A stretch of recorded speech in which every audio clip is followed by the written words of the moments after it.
At a certain second of a certain minute, on a certain day of a certain month, in a certain year, the world below stretched out clear and windless, a thin veil of clouds reaching as far as the eye could see.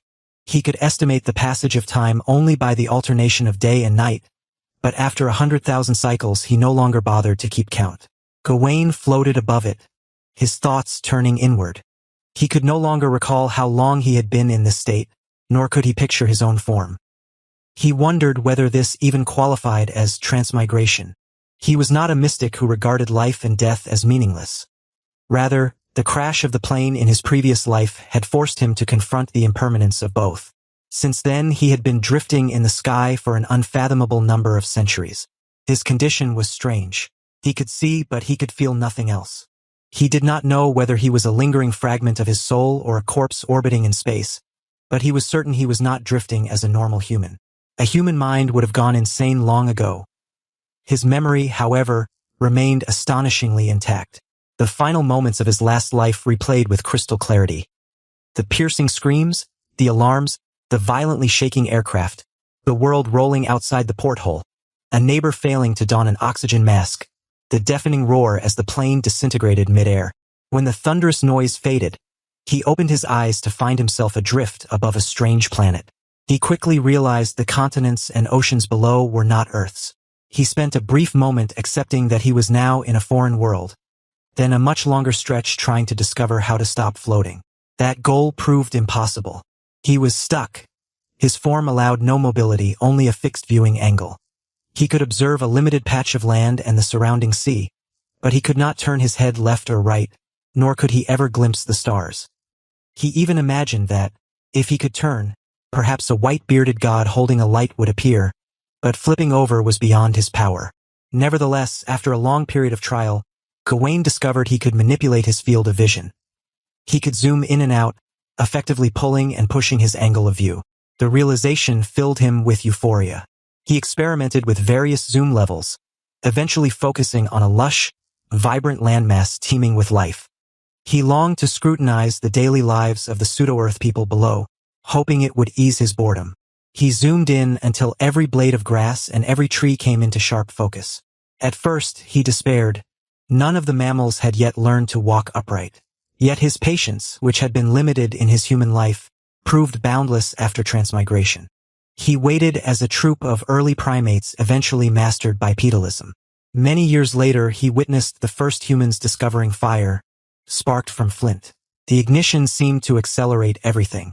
Time rushed forward in his perception as the humanoids rapidly formed primitive clans, which grew into early city-states. They mastered astonishing powers that resembled magic, expanding their territories. Before he could fully observe any development, those early kingdoms crumbled, only for new societies to rise on their ruins. Humanity began to clash with other races for territory. Kingdoms and religions rose and fell in quick succession, their wars lighting the continent in flame. Dragons, creature-like beings of fire and scale, burst into his view, though he could not tell whether they originated from land or sea. Armies marched with swords raised, and whole continents seemed on the brink of annihilation. Yet new civilizations were reborn in the blink of an eye.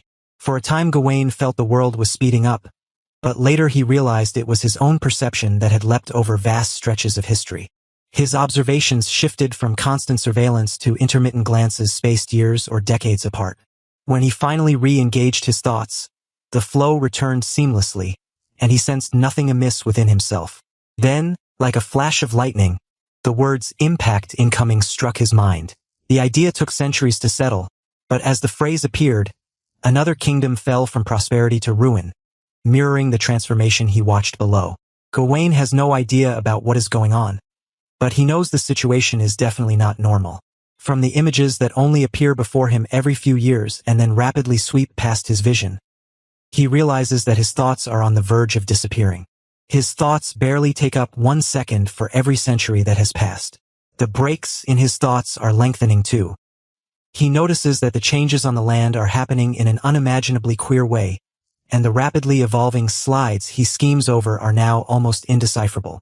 At the rate this is going, or maybe after a certain moment has passed, the consciousness named Gawain might disintegrate in this strange place completely, and he would slumber in that moment forever with no chance of revival. It has been ages since Gawain felt a sense of urgency. He begins to think rigorously for a solution to break free from this situation. If he has a brain, his thoughts would be crazily overwhelming it, as countless thoughts spew out.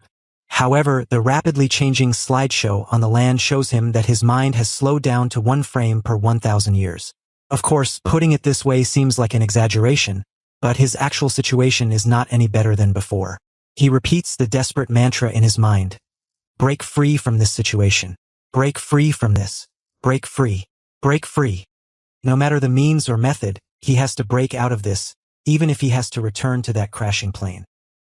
He cannot let himself die in such a strange place in such an inexplicable way, but even as he rages internally, Gawain feels his thoughts becoming muddled and his mind becoming foggy. His once seamless train of thoughts is now breaking up. He thinks with all his might angrily, but as a transmigrated being who only has a fixed bird's eye view, his levels of fury have no impact on his situation. However, just as he feels as though his thoughts are going to either disintegrate or be silenced into static forever, a voice intones from an unknown place. Power source damaged. Mainframe restart failed. Initiating escape sequence. In the next moment, his fixed perspective disappears. Darkness now engulfs Gawain's vision, but his train of thoughts does not stop. It is the first time in an eternity that he is still able to think when he closes his eyes. He does not know how long he has remained in the darkness. He feels as though he is rolling as he tumbles down into a cold and narrow space. Strange feelings have returned to his limbs, making his mind confused. And in his state of confusion, he vaguely registers a young woman's faint voice that sounds rather flustered.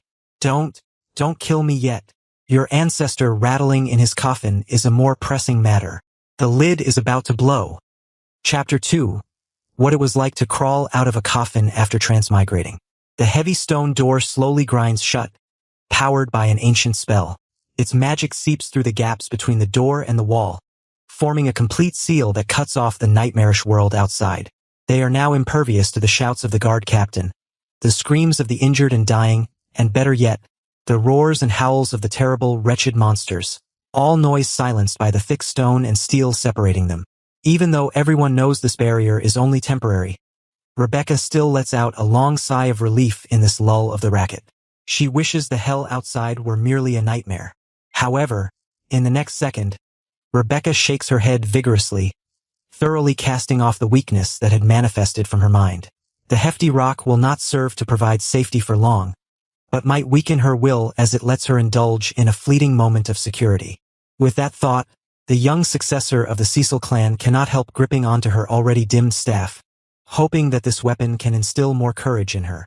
Her clan's knight, Byron Kirk, says from behind, Viscountess, the passageway has been sealed shut, and the monsters shouldn't be able to get in anytime soon. Rebecca turns back to look at the loyal and devoted knight. His steel armor is scarred, his breastplate has a noticeable dent, and a burn mark is visible beneath his short gray hair. That blemish had been caused by Aunt Heidi, who had thrown a huge fireball to save this middle-ranked knight from the jaws of a monster, and it had almost exploded against his scalp. If not for the god of fortune's blessing, this knight, who had served the clan for 20 faithful years, would have become nothing more than a corpse. Naturally, Rebecca suspects that it was because of Aunt Heidi's magic infamously missing its mark, as always. Good work, Knight Byron. Rebecca looks down to conceal the fatigue in her eyes. We can take a breather now, at least. She then turns her head around and sizes up the remaining people left by her side. 3 of the soldiers have torches in their hands as they guard the perimeter. Aunt Heidi, wielding a fireball, is inspecting the wall at the end of the stone hall. And Betty, the little maid who had followed them muddle-headed, is grasping a saucepan that she had grabbed along the way and cowering behind the soldiers as she surveys the place with her large, flashing eyes. Together with herself and Knight Byron, Rebecca is afraid that the 7 of them are now the last survivors. It is impossible for the ones who had remained on the surface to survive. After ascertaining everyone's condition, Rebecca now turns her attention to the stone hall. This is an ancient place. The rectangular stone hallway is webbed with spider silk and thick with dust. At one end of the hall are a number of decaying objects. Even though they are very old, their past beauty and elegance still shine through. The walls of the stone hall are decorated with intact murals and reliefs. Even though the frescoes are slightly discolored, and the reliefs have undergone some wear and tear, they are still pleasant to admire. Heidi Cecil scrutinizes the murals and reliefs in earnest for a long while. Compared to the modern northern states' frivolous but impractical aesthetics, this hall is adorned simply and solemnly, giving it First Dynasty airs. The murals depict heroic figures or locals' customs, and the reliefs are carvings of the symbols of mythology and the gods. As an erudite spellcaster, Heidi is well-versed at interpreting useful messages from these antique artworks. As she studies the contents of the murals and reliefs, Heidi cannot help but hold her left hand up to her chest. In a soft voice, she whispers, "May the ancestors forgive us." Aunt Heidi. With her staff in hand, Rebecca walks over to Heidi's side. This young woman looks a little anxious, for it is only then that she realizes where they are, and begins to feel ill at ease. This is the resting place of the Cecil clan, Heidi Cecil says gravely. Don't do anything offensive. Rebecca swallows. Looking around, she says, "It looks like there hasn't been anyone here for a long time." Heidi Cecil casts a long look at Rebecca. Ever since Marquis Grumman stole a sacred object from these tombs and took part in the rebellion that almost annihilated the clan, this place has been completely sealed off. We as descendants of the Cecil clan have the knowledge to open it, but the clan rules state that no one should ever step foot in here unless they are at death's door. We are the first people to enter this place in 100 years. Technically, we are at death's door right now. Rebecca inhales deeply. Will the ancestors forgive us? Heidi smiles stiffly. She is unable to answer this question, and can only use the hints on the murals as a guide to look for the mechanism to open the burial chamber. It does not take much effort for her to find the special pillar. She presses a hand on top of it gently. The stone door leading to the burial chamber vibrates slightly, before an entire slab of rock rises, rumbling as it goes. However, when the stone slab rises, Rebecca hears a strange noise from within. There is a sound of a weapon being dropped, and an unsuppressed cry of surprise. "There's someone inside?" Heidi responds immediately and calls out in a low voice, "Byron!" Without any further instruction, the knight has already unsheathed his sword and rushes towards the entrance of the stone slab. The 3 other soldiers follow closely behind. After getting over her shock, Rebecca dashes ahead as well, while at the same time shouting an order to the muddle-headed maid, "Betty, find a place to hide." Just as she runs into the burial chamber, Rebecca sees Knight Byron poised with his sword, ready to swing it onto an agile, petite figure. The little figure darts around Knight Byron like a gust of wind, sometimes disappearing into a cloud of smoke and escaping into the shadowy areas of the chamber. Her shadow manipulation powers and nimble footwork are an eye-opener for Rebecca, for Knight Byron does not usually spend this long going against stealth users. However, with the 3 remaining soldiers encircling them, and Heidi blocking the door of the burial chamber with fire, the dexterous figure loses all her escape routes and lands on the floor, flustered. It is only after their movements stop that Rebecca can take a good look at the face of this intruder. It is a young girl that looks her age, but a little shorter. She is wearing old leather armor, has short hair and a pretty countenance. Even though her face is stained with much dirt, it is still obvious that she is a beauty. Her most striking feature is her ears, which are sharp, but are not as long as elfin ones. This explains her lineage. She is a half-elf. However, Rebecca cannot tell what the other half of her lineage is, for the elfin bloodline runs strong, which means that the appearance of half-elves with either human or monster blood looks almost the same. Once the half-elf girl lands on the ground, Knight Byron immediately steps forward and presses his long sword against her neck. The remaining 3 soldiers close in an instant, their 3 swords barring all her escape routes. "Who are you? How dare you break into the tomb of the Cecil clan?" Heidi walks up briskly, her voice full of uncontrollable rage. For an aristocratic descendant like her, the fact that her ancestors' resting place has been broken into by a tomb raider is enough to make her mad with fury. If news of this gets out, the Cecil clan's crumbling reputation will be turned to dust. Rebecca is also glaring at the half-elf. Even though she is still slightly confused from this sudden incident, the mere presence of an intruder in the forbidden tomb of her ancestors is enough to make her angry. The half-elf girl's voice trembles as she is simultaneously pinned down by the swords and glared daggers at by Heidi and Rebecca. Wait, I haven't stolen anything yet." Byron's sword presses deeper into her neck. "How dare you?" Just as the knight's voice fell, A strange clattering noise rings out from the black steel coffin in the middle of the burial chamber. Everyone's ears pick up the sound, and they quieten immediately. After a moment of silence, Rebecca is the first to react. She conjures a head-sized fireball above her staff and shakes it at the half-kneeling half-elf on the floor. "What did you do to my ancestor?" This time, the half-elf girl sounds like she is about to cry. Don't kill me yet. Your ancestor rattling in his coffin is a more pressing matter. The lid is about to blow." Accompanying the half-elf girl's voice is the increasingly loud rattling noise from the black steel coffin, which is even starting to shake the lid. "Ancestor." Heidi's face is drained of all its color. This is the first time that this dignified and elegant lady who patronized the aristocratic circles loses her cool. "Please rest in peace. The person who has disturbed your sleep will be punished." The half-elf girl shouts noisily. "How will saying all this nonsense help now? Hurry up and hold down the lid of your ancestor's coffin." The three soldiers look at each other. Even Byron is in a state of shock. However, Rebecca reacts this time. She rushes up swiftly to the platform where the coffin lays, just as the coffin lid is pushed aside and a hand emerges from the gap. Upon seeing this, Rebecca pounds on the hand with her magic staff without hesitation. "Lord Ancestor, please rest in peace." The hand is immediately hammered back into the coffin. At the same time, a pained voice cries out from inside, "Who the hell hit my hand?" Rebecca lifts her head dazedly. She sees her knight, aunt, and the three soldiers staring at her, their mouths agape. She looks down at the magic staff in her hand. This time, she is the one who is about to cry. "Aunt, did I offend our ancestor?" Heidi yells suddenly, "Rebecca, get off of there." Rebecca is taken aback.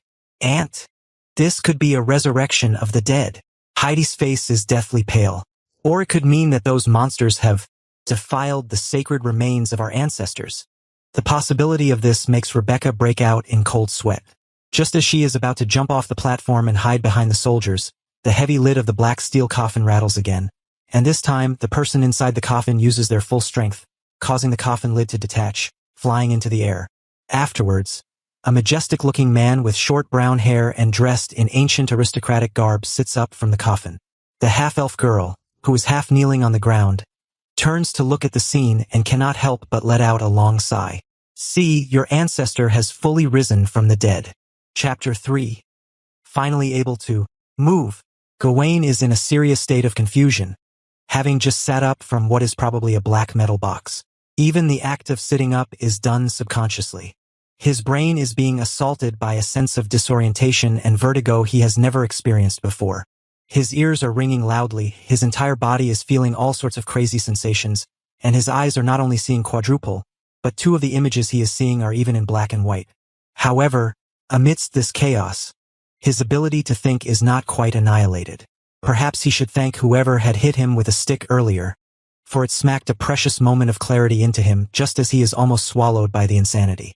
But that strike had been really painful. As his thoughts slowly reassemble, Gawain finally remembers what happened earlier. The sudden blanking out of his vision, the start of some escape program, the illusion of falling, and now, this solid, feeling, mobile body. A body! He has a body now. After transmigrating for heavens knew how long, and almost believing that he was actually naturally born as a third-person perspective in the sky, Gawain has received a body. It is understandable that his mind is confused and that he is disoriented by the sensations he feels from all over his body, for it has been too many years since he has had any sense other than his vision. Even if his sanity has been preserved for some unknown reason, it is still difficult for him to get used to being able to feel temperature and pain. However, Gawain can sense that he is acclimatizing to this body and the feeling of returning to a material state.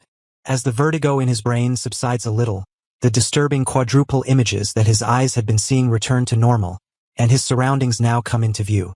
The first thing he sees are four burly men in combat dress nearby. One of them is a middle-aged man whose hair is streaked with white. He is outfitted in a sturdy steel armor.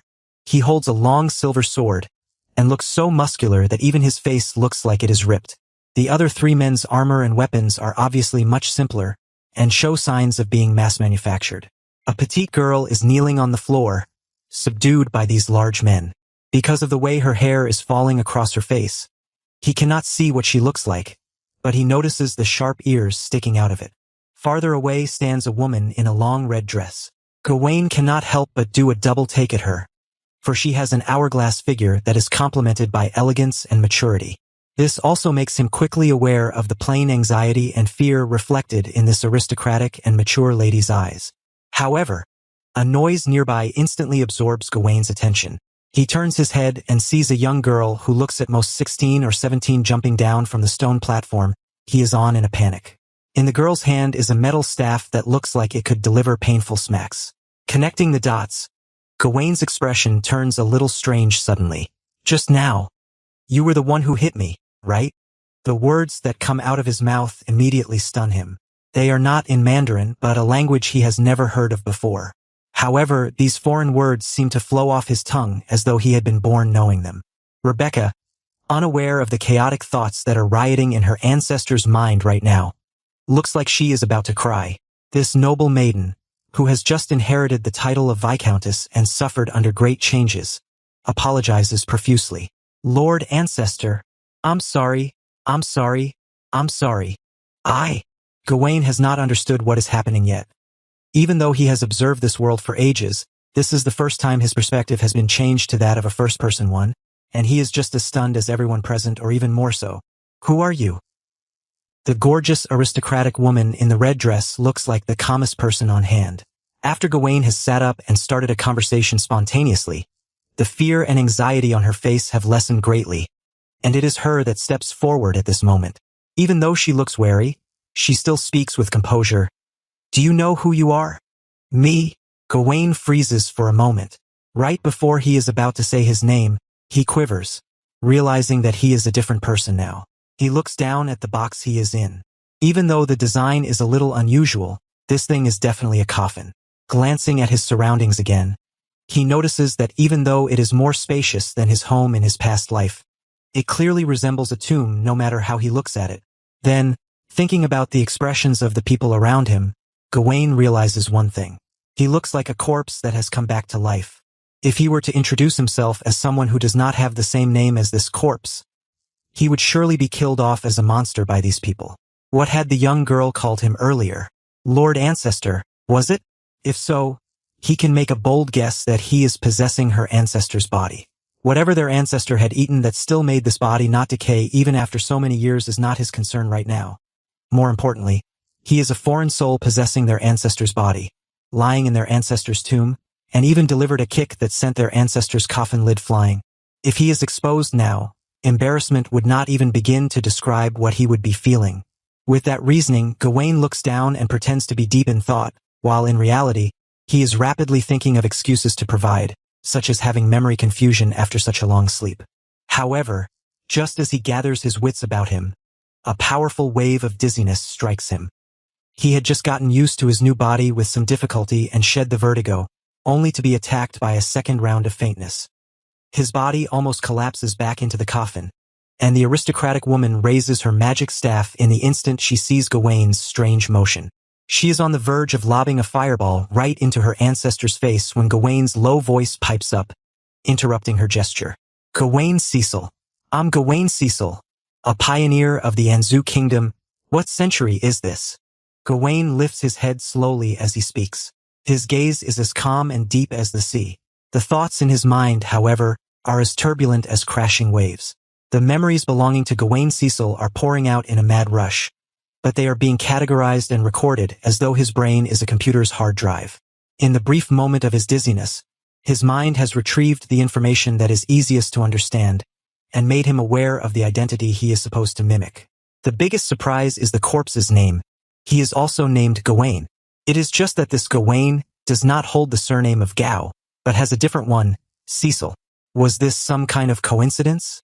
Right now, Gawain has no energy to think about how miraculous this coincidence is, for the memories of Gawain Cecil are still gushing forth. He has to concentrate every inch of his fiber to not faint or reveal a ferocious expression on his face. Under this foggy state, he can vaguely hear the young girl who had hit him with her metal staff answer him in a clear voice. This is year 735 of the Anzu calendar. Lord Ancestor has been sleeping for over 700 years. Heidi has also let out a sigh of relief when she hears Gawain's answer. As a scholarly spellcaster, She has some knowledge about the animation of the dead. These blasphemous creatures have a fatal flaw in their souls. In the moments of their awakening, they are almost unable to speak or think, and even though the stronger ones may soon acquire the power of thought, they have no memories of their previous life. One more thing is that they can never tell their own names, even if they have retrieved their memories, or if someone has told it to them. If they were to speak the name of their past life, the fire of their soul would turn on them and burn them, and even if they could not be burned to death, that kind of pain is unbearable to the undead souls. Not to mention that the burning of a soul was a phenomenon that could not be concealed. Thus, her unease melted away. However, she was still in great confusion, because if the ancestor she was looking at did not rise back from the dead, there was no other explanation for this. Ancestor, why did you suddenly wake up after dying? But no matter how confused she was, she still had to behave with propriety. Heidi thus steps forward and bows nervously. Ancestor of the Cecil clan, I am your descendant, Heidi Cecil. This young woman beside me is also your descendant, Rebecca Cecil. Please, on account of her youth, do not pursue her rash conduct. And, please forgive us for disturbing your rest. Well, so this person in front of him is his great-great-great-great-great-granddaughter, and so is the one beside her. The tumult of memories rushing in has finally ceased, but there is no time for Gawain to peruse the orderly files in his mind, for he has to make sense of the situation around him as soon as possible. He grunts as he leans on the coffin to get up. I'm all right. I even know how I awoke. Will someone help me to my feet? He realizes that he has overestimated how acclimatized he is to his body, and feels a little embarrassed that he still cannot get up. Rebecca, who is staring at him with apprehension as she grips her staff in her hand, realizes that this is her moment to shine. She jumps up to the stone platform at once and holds Gawain's elbow as she says, I'll help you out of the coffin. I'll help you out of the coffin. It sounds strange no matter how he listens to it. More than 700 years, huh? Gawain's stiff body is helped out of the coffin by the young woman. He looks down and eyes his clothes. His size confused Rebecca. What material is this made of? It looks like moon shadow cloth woven by the elves, Rebecca says, slightly uncertain. Such black technology. Rebecca responds, Ah. With Rebecca's help, Gawain is able to step down from the stone platform and stand firmly on the ground. He feels his control over this body increasing swiftly, as though his soul is doing a rapid driver installation, such that his mind and body are attuned with astonishing speed. He releases Rebecca's hand and tries to take a small step forward. He is almost in tears at the next moment. If there is a microphone beside him, he feels that he could thank every single person he ever knew and every single TV station with unique phrases of gratitude for all. It has been such an eternity that a time traveler in a novel would have almost been capable of slaying the gods and unifying the universe. But he has just completed the first hurdle of being a human. Walking upright. It is only after he has succeeded in his act of bipedaling that he remembers the little girl who he had almost forgotten. That little girl who had been surrounded by the brawny men. Chapter 4, Waking Up to a Mess. Gawain feels his condition rapidly improving. His mind clears, and he gains smooth control of his body, finally having the energy to turn his attention to the girl currently being seized. So, what's going on here? The half-elf girl had been trying to make her presence less prominent, hoping that these Cecil clan members would forget the fact that she was digging around their graves at the shock of meeting their ancestors. However, before she can find the chance to slip away, Gawain turns their attention towards her again. The poor thief girl has no choice but to shrink back her neck in a pitiful look. I just thought I could come in and hide for a while. If you just wanted to hide, was there a need to hide so deep inside the burial chamber? Heidi's eyes widen as she says to Gawain, Ancestor, this is the despicable grave robber who desecrated your resting place and roused you from your sleep. Dazed for a moment, Gawain gives the half-elf girl a weird look. In other words, you are the one who woke me up. If it were not for the limitations of her body, the thief girl would want to retract her head into her pelvic cavity. Her voice trembles as she says, I really didn't do anything.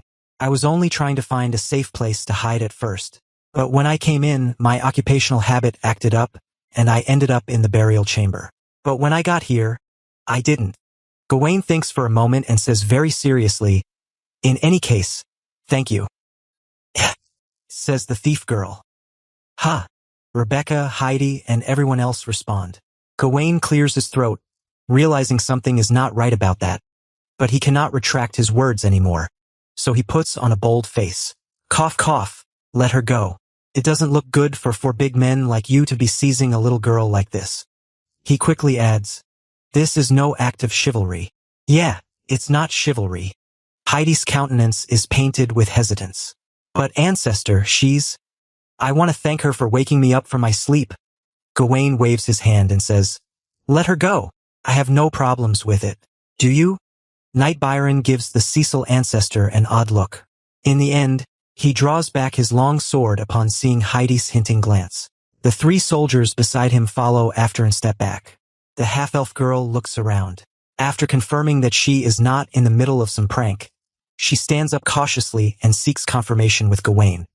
Since you're an elder, you have to mean what you say. Don't go back on your words. The corner of Heidi's eyes twitches. With the many years of behavioral training as an aristocrat, she barely restrains the urge to give this grave robber a violent beating. Gawain looks at the girl curiously.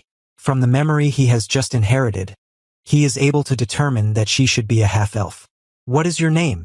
The half-elf girl bats her eyes. Amber. Gawain rubs his chin. Amber? It does sound forest elfish. Just then, Heidi suddenly pipes up, interrupting the conversation between Gawain and the half-elf, who claims to be called Amber. Lord Ancestor, I'm sorry to interrupt, but this isn't the time to be chatting. We're not safe here. Trying to assume his new identity, Gawain looks at Heidi seriously. What's happening outside? Monsters. Rebecca, who has not uttered a word for some time, exclaims, monsters coming from the Selen crossing and the mines. The army and the security forces were no match for those monsters. I'm afraid that those monsters have already completely occupied the territory outside. Heidi adds, we've done our utmost to organize a resistance. Before the situation turned for the worst, I had Knight Philip take some soldiers with him to help the civilians take refuge. However, before the second team of rescuers could set off, the monsters destroyed the drawbridge. Rebecca and I didn't soil the reputation of the Cecil clan. Likewise for these brave warriors. We fought in the castle all the way until the last moment when the gate to the inner courtyard was broken through. That was when we had no other choice but to retreat here. Gawain then asks further questions and finally pieces together the events that happened. This is the Cecil clan's ancestral territory that has passed down ever since the first ancestor to the present generation, and Rebecca, the girl carrying the iron staff who looks like a high school girl, turns out to be the lady of this territory. After the monsters attacked, the young Viscountess did all she could to organize a resistance, but it obviously failed. The monsters eventually destroyed all their defensive forces and slaughtered all the humans as they were doing that. After the first group of civilians were evacuated, Rebecca, who abides scrupulously by her responsibility as a leader of this territory, and the remaining soldiers were trapped in the castle. They held on and fought for a long time, but in the end, the castle was breached, and they had no choice but to retreat to the ancestral graves below the castle. Then they encountered the sudden movement of his corpse. Correction, his possession of this body. And that beautiful aristocratic lady called Heidi is actually Rebecca's aunt. However, these generational relationships do not matter much to Gawain. So they are just great-great-great-great-granddaughters. One more great would not make any difference. As for the half-elf called Amber, she is indeed a bandit. But this time, she is really here to take refuge. But this bandit lady's class skills are really something. She actually found her way to the deepest part of the Cecil clan's ancestral burial chamber. What a mess I woke up to. Gawain rubs his forehead as he tries to draw from his memories to find information that could help him to solve this crisis. So, those monsters have completely taken over outside, and venturing out would be to knock on death's door, huh? Speaking of which, what exactly are these monsters you keep talking about? I'm thinking they are some demon subspecies, Heidi says. But demons haven't appeared in the prime material world for many years already, let alone on such a large scale. I'm not sure either. Grasping the staff, Rebecca looks to Gawain with hopeful eyes. Lord Ancestor, can't you deal with the monsters outside even with your power? Gawain is stumped for a moment. Me? Yeah. Aren't you the most powerful knight in all of Anzu Kingdom, and all of the northern continent? Rebecca's eyes almost begin to flash. It was said that you beheaded the barbarian warlord Gorg in a single stroke. Gawain quickly searches his own memory and is shocked. Gawain Cecil is actually such a legendary hero. He was the greatest hero during Anzu Kingdom's pioneering era, and he was one of the earliest pioneers in the period of the Second Settlement. After the fall of the ancient Gondor Empire, the remaining people of the empire returned to a state of disorder and savagery. The lights of human civilization were gradually engulfed by the chaotic wave that spread from the hinterland of the continent and brought them into the Dark Ages. Gawain Cecil and a group of brave men led the surviving humans to escape the ruins of the fallen empire. They marched forth in 4 directions. The group that headed north were the founders of Enzu Kingdom, and Gawain Cecil was one of them. His life was extremely short but brilliant. He set out on the journey as a 15-year-old boy and became the youngest pioneering knight in those days, blazing a trail with the other pioneering knights and the first of Enzu's kings. They spent a decade in the northern part of the continent establishing a new nation and brought mankind back to civilization and order. After the nation was founded, he became one of the 7 generals of the kingdom. He defended the southern borders, resisted multiple demonic attacks of various scales, and had never lost once. However, his brilliant life was like a candle that burned too vigorously. This legendary character only lived to 35 years old. In the last battle against the dark forces, Gawain Cecil died. The memory that he inherited ends there. This was the life of such a brave character. Gawain feels his forehead twitching. He has possessed the body of this incredible person. It is not smugness, fear, or trepidation. After a brief astonishment, Gawain's biggest reaction is actually a lack of confidence. Rebecca looks at him with hopeful eyes. Amber gives him the same look, and even Heidi, who seems the most mature and composed, looks at him with eyes filled with anticipation and trust. But the person they are looking at is Gawain Cecil, not Gawain. Gawain looks down at his own hand. It is the hand of a warrior, thick and tough with thick calluses. He does not know how much power he can muster from this body. However, this state of mind does not last very long because Gawain's memory comes alive. It is a memory that has been through tens of thousands of years, maybe even hundreds of thousands of years. Although the useful memories might not amount to much, it is enough for him to quickly adjust his mentality and become filled with confidence. Admittedly, he is a little shocked by Gawain Cecil's legendary life. But what he needs now is not to be amazed or to be unconfident, but to be steady. The source of this confidence is simple. Long before any intelligent life forms started to walk on this continent, he had already been watching this world. He knows that these memories will not be of any substantial help, but at this moment, he only needs to give himself a mental boost. Then, with this strength, he will find a way to survive. Once calmed down, a solution naturally comes to him. He quickly finds something useful in Gawain Cecil's memory. "We can't simply fight our way out," Gawain says, rubbing his chin seriously. "I've been sleeping for too long. I'm not sure how much strength I can muster, and we can't be sure just how strong the monsters outside can be. Thus, our best choice is to find a way to get around these monsters and flee to a safe place."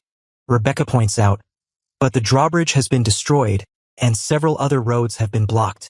Gawain waves his hand, interrupting his granddaughter of unknown generations. Underground. The Cecil territory was once part of the kingdom's southern defense line. There is a secret tunnel system underground. The bulk of it is blessed by earth elementals, so it won't collapse, not even in 1,000 years. And the entrance to the secret tunnel is beneath the castle. "There is such a thing?" Rebecca exclaims, a look of pleasant surprise on her face. "What are we waiting for then? Let's go find the tunnel. Lord Ancestor, please lead the way."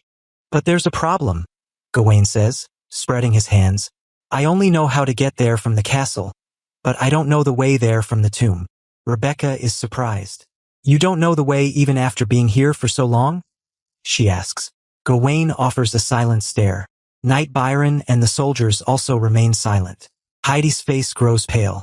She has the feeling that this disappointing descendant would be the death of her ancestor. Chapter 5. The Lady Bandit Being Useful. Gawain wonders if Rebecca has received an injury to the head when she fought against the monsters and says patiently, "Although I have been here for many years, I was dead. Okay, how am I supposed to know how the grave looks like when I was dead?" Rebecca thinks for a moment. She was going to remind her ancestor that the tomb for the founding king of Enzu was built when that king was still alive. Even the king himself participated in its design. However, on second thoughts, if she were to keep up this drivel, Aunt Heidi might just kill her on the spot. Thus, she swallows her words, turns to Gawain, and smiles awkwardly. "Ahaha, that makes sense. Now we can't go back by the same route. Heidi sighs and calmly analyzes the situation. The entrance to the castle's courtyard and the ancestral graves have been occupied by those monsters. Going back where we came from would be a dead end. We have to find another way out, Gawain says as he searches his inherited memory. It's been 700 years since. Has the castle not been renovated? The upper parts of the castle have undergone reconstruction, but the foundation hasn't been modified, Heidi says quickly. The entrance you mentioned should still be there. Well, that's great then, Gawain says, extending his hand to a soldier beside him. Lend me your sword for a while. After taking the long sword from the soldier, Gawain draws a sketch on the ground. He first sketches the top view of the castle's outline, followed by a side view of the castle roughly divided into 3 levels. Though the sketches are drawn in a hurry, the different sections of the castle can be made out quite clearly. The entrance is here, 2 levels underground. It's close to the wine cellar and the granary, at least it used to be.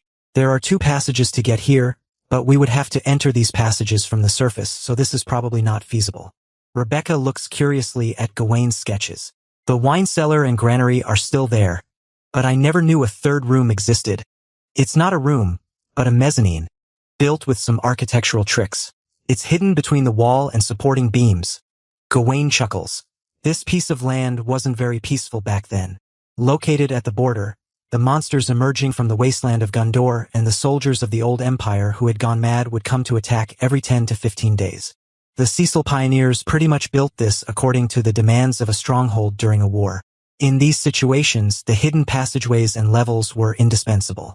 They can be used for emergency evacuation and as a supply route when under siege. Knight Byron takes a serious look at the simple map and pulls out his long sword to trace the bottom corner of the map.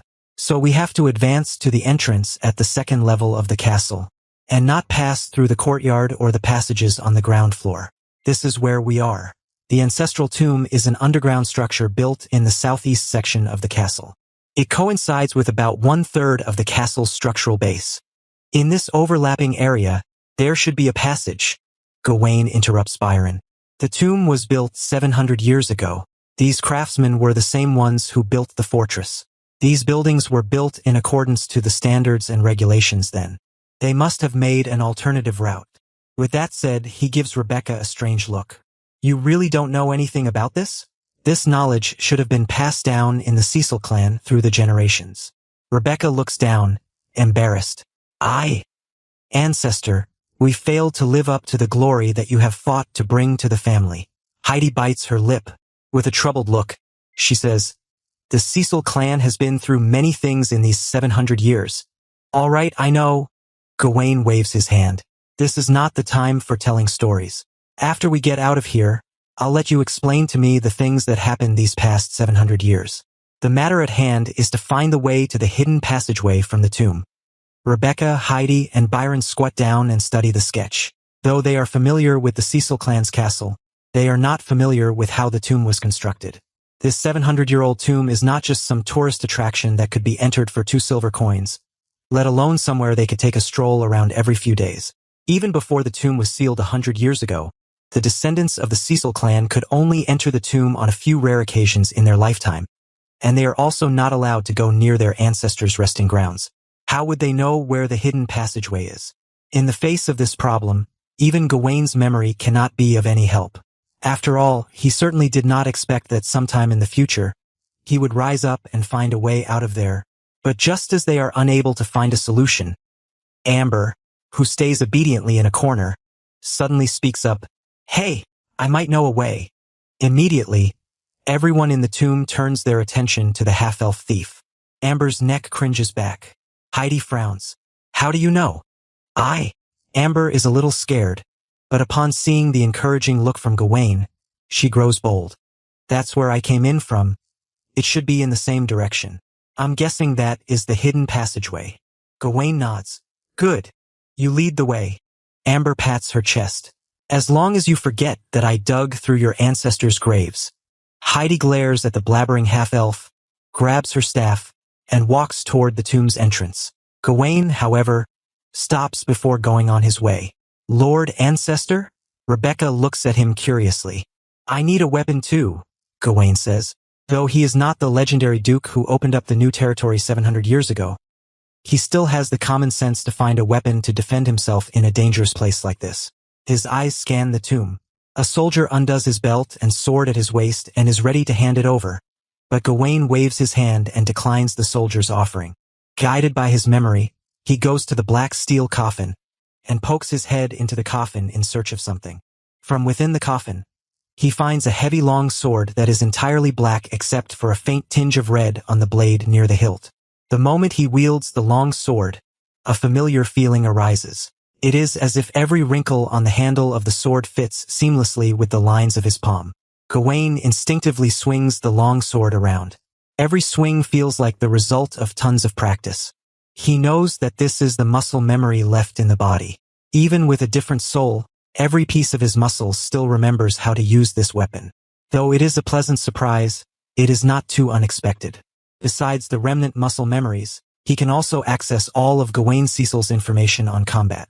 Not only does it include basic swordsmanship and riding skills, but it also includes powers which seem almost magical to Gawain.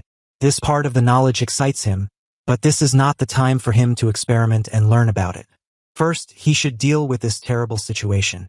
Rebecca's eyes widen at the sight of the black long sword, and even her voice shakes slightly. This is the Anzu's legendary sword of pioneers.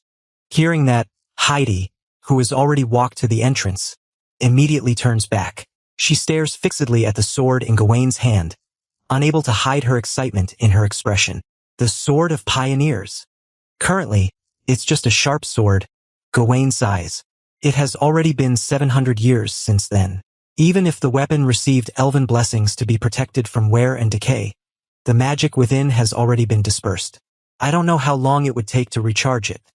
With that said, Gawain turns to look at the coffin. There is a small stone platform, but there is nothing on the platform. Gawain frowns immediately. Wait a second. I also have a shield that has never left my side. Don't I? Didn't it get buried with me? What happened to my big shield? Heidi immediately wears a grim countenance. Ancestor, your descendants have once again failed you. 100 years ago, your descendant Grumman Cecil took the shield of the protector of Anzu Kingdom and lost it on the battlefield. Heidi hesitates when she speaks.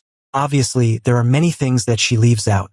Perhaps she fears that if she were to spill all of what had happened 100 years ago, it would be the death of her ancestor, even though it would be really convenient since the coffin is just there.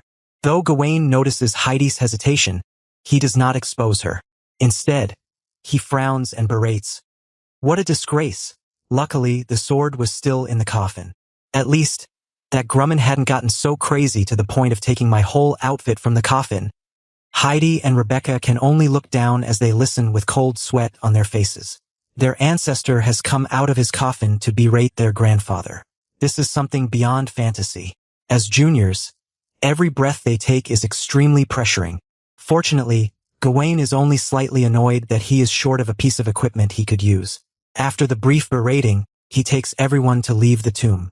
After coming back to the stone hall from the tomb, Rebecca looks around.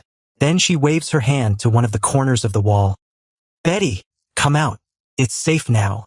Gawain looks over curiously and sees a thin girl, who seems to be a little size smaller than Rebecca, timidly walking out from the shadows in the corner.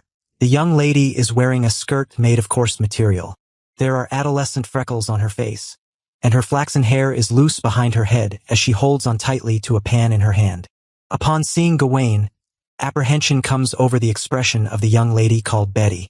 Given her dullness, she probably never would have guessed where this stranger before her has sprung up from. This is the castle's maidservant. We don't know how she was left behind by the first group of rescuers that broke out. In any case, she somehow followed us here. Rebecca briefly introduces the young lady. Betty, this is... A small quake from above the tomb interrupts Rebecca. This is no time to chat. Gawain raises his long sword and looks to Amber. Now, lead the way. Chapter 6. What the heck is this? Amber, the great stealth user, professional manipulator of shadows, grave-digging enthusiast girl, lives by a certain wisdom. She often says, the path is right there. The door is nothing more than an illusory ornament. Once you put aside your mental inhibitions, even a mere celery stalk would be enough to open the door to the royal treasury. Perhaps celery does not exist in this world, but for Amber, opening the gate to the ancient tomb is something that does not even require celery. With a little shadow magic, some understanding of the ancient seals, and a tiny bit of luck, the half-elf thief easily breaks the seal to the Cecil clan's ancestral tomb. Then, a passageway that even Heidi and Rebecca do not know about appears in front of everyone. Everyone follows Amber into the passageway. The passageway, built with rocks and spirits subduing bricks, is more spacious than expected. Even Gawain and Byron, who are almost 2 meters tall and wearing their heavily clad knight armor, do not feel cramped in the passageway. The infusion lamps embedded in the walls on both sides of the passageway have already been expended. But after Heidi casts several basic spells, the 700-year-old lamps light up one after another, lighting up the path ahead. "I'm really just a little bandit trying to get by," Amber says modestly as she walks in front of the group. "I'm a descendant of the forest elves. I honor the spirits of those who lived before. Why would I do such a thing as digging their graves?" Gawain expresses his scorn at her claim. "You still have the cheek to say that when you're so well versed at this." Perhaps it is because she is sure that she will get to keep her life that the half-elf has skin as thick as the door that she has just opened. Picking locks and breaking seals are basic skills for our class. Is it wrong for me to be proficient at my basic skills? At this time, Rebecca, who is walking in the middle of the team, suddenly asks, "Are you a resident of the Cecil territory?" Amber's brow furrows as she ponders.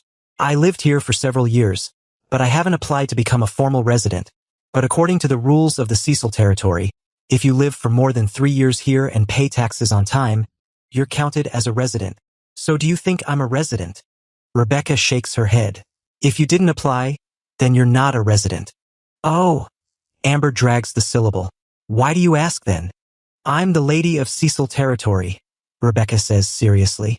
"So if I'm your lady, it'll be my responsibility to protect you." Amber's eyes widen. "Well, you should have said that earlier. Is it too late to correct myself now?" With a straight face, Rebecca replies, "Too late." Gawain looks at the serious-looking Rebecca, then at the unscrupulous Amber, and he shakes his head in amusement. Though he has woken up to such a mess, the feeling of being a human is much better than being in that damned state previously. He looks at Heidi walking behind him. This lady, his granddaughter of who knows how many generations after him, has taken furtive glances at him several times already. He is waiting for her to start talking, but seeing as she does not seem like she is going to talk anytime soon, he goes ahead and asks, "If there's any questions you have to ask, shoot." Heidi is a little startled, but she quickly takes a deep breath and calms herself down.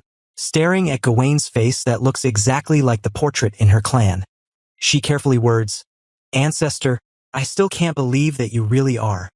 Indeed, I'm that Gawain Cecil, that pioneer from 700 years ago.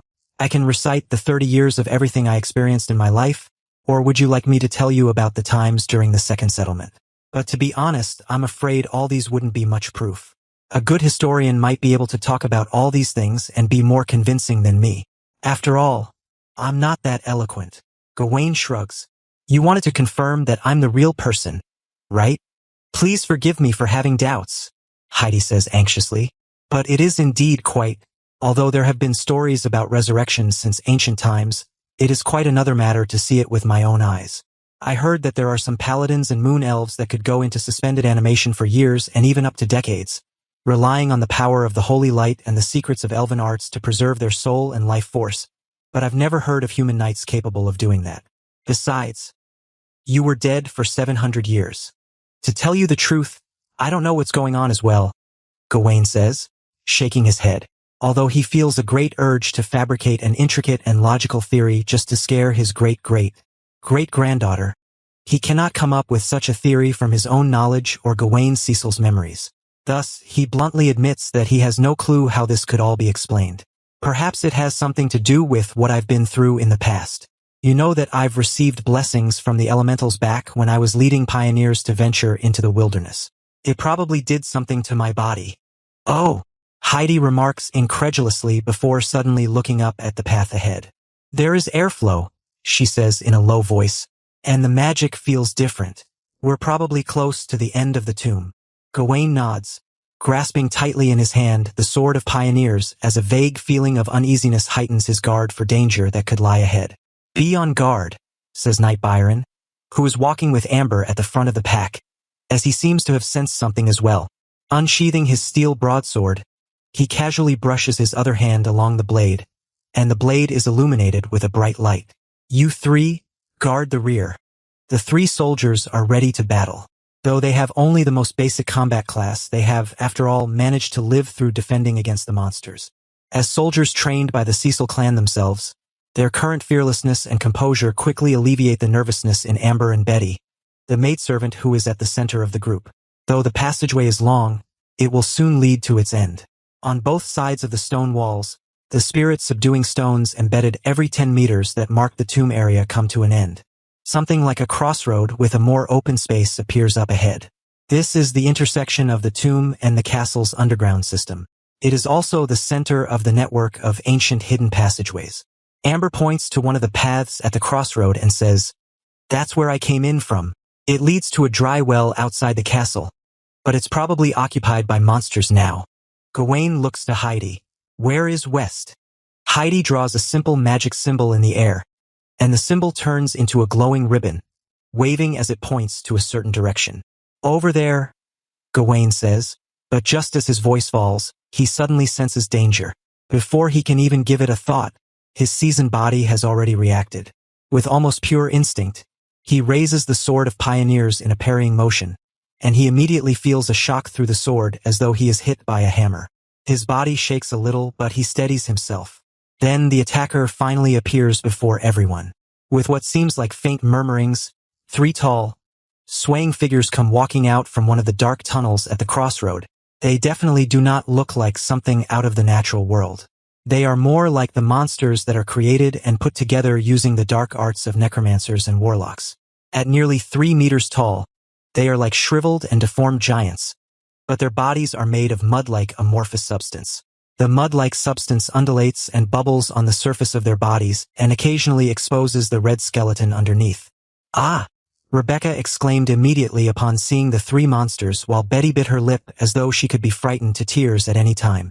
Heidi raised her staff and stamped it on the ground, casting out a weak buff of clarity which lowered the effect of fear that the monsters had inflicted on everyone. And she quickly said to Gawain, "Ancestor, these are the monsters." Gawain has already recovered from the shock of his first encounter with these non-human monsters, his mind bringing up a memory related to this. "It's these things." The three monsters have already launched their attack again. They are making murmuring sounds as though they are talking in their sleep. Two of the monsters rush toward Gawain at the same time, while the other one raises his arm, conjuring dark energy that condenses into an arrow in front of him. The next moment, the arrow flies straight for Amber, who is standing at the front of the group. "Wah!" Amber lets out a short cry as she immediately shrinks back into the shadow behind Knight Byron. In the next moment, she appears in another shadow 10 meters away. Raising his illuminated broadsword, Knight Byron lets out a roar, and he goes forth to take on one of the incoming monsters. "Heidi, Rebecca, take the one that can shoot shadow arrows. Try not to use arcane magic. Arcane magic is pretty much useless against these things. Amber, you and the soldiers protect the spellcaster," Gawain shouts. With a swing of his long sword, he boldly rushes forward. He has never wielded a sword to battle before. He also has never before seen any non-human monsters either. Despite having gone through transmigration and resurrection, this is the first time he has set foot upon the soils of this other world. Thus, in that moment, he has absolutely no clue what he can do with the remnant fighting ability in this body, the combat knowledge that does not even belong to him, and an ancient longsword that has lost its magical energy. But often, fate does not leave you in a circumstance of your own choosing. You are standing here and the monsters are standing there, with nowhere else to run, an antique sword in your hand, a shield which you might have if it had not been lost 100 years ago by a good-for-nothing descendant. What else can you do? F***CK them. F***CK them up. Is this not just an aberration? 700 years ago, Gawain Cecil could take on 100 of them single-handedly. Could I not take on just the 3 of them? Chapter 7, Things of the Past. Grasping the long sword tightly as he rushes toward the strange, fierce-looking monster, Gawain feels no nervousness, hesitation, or fear. If he has to feel something, it is only a tiny sense of being distracted and departing from reality. He still remembers clearly the moment when his plane crashed. He still remembers clearly when he was hanging atop this world for hundreds of thousands of years. He has not adjusted to suddenly becoming Gawain Cecil out of nowhere.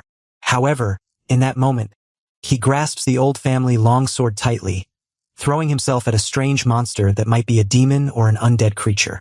Boom! A huge shock reverberates through the blade, and all the distracting thoughts instantly vanish. With almost pure instinct, Gawain dodges the monster's claws. He turns his upper body in a small semicircle.